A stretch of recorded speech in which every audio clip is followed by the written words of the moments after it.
The controversial plan was to build a high-speed rail line linking the Midlands and London took another twist today.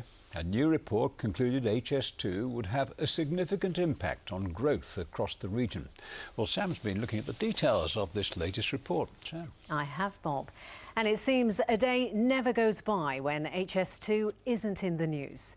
Earlier this week, MPs on the Commons spending watchdog issued a scathing report warning of the dwindling benefits as the estimated £42 billion costs soared. Well, today the government hit back and the Prime Minister insisted there were huge benefits. It follows analysis by the accountants KPMG, which said that the country would receive a £15 billion a year boost from the proposed link.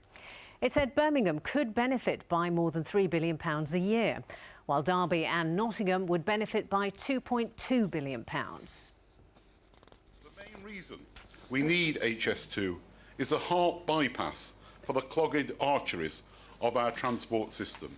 It will lift the burden from our overcrowded system, because the point about High Speed 2 is that you won't have to travel on it to gain from it. The better transport systems and economic growth it will support.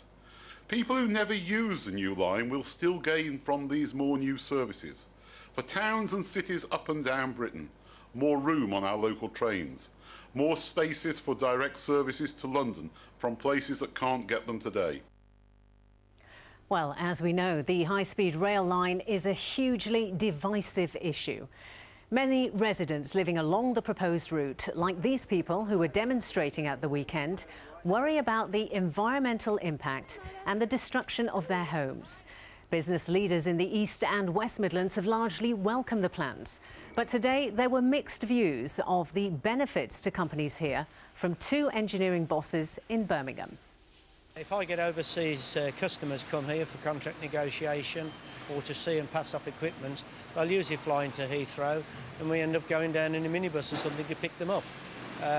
Whereas if we had got good connectivity, High Speed 2 will provide so much more.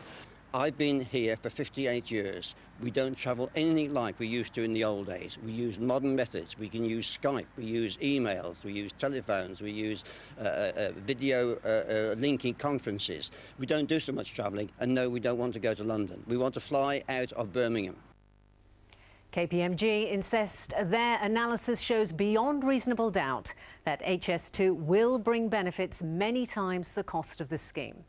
Critics say the report is expensive propaganda and is based on dodgy assumptions in the government's own business case. The arguments continue, and it is safe to assume that we've not heard the last of HS2. Bob. That's for sure. That's for sure. Thank you, Sam. Now, it's been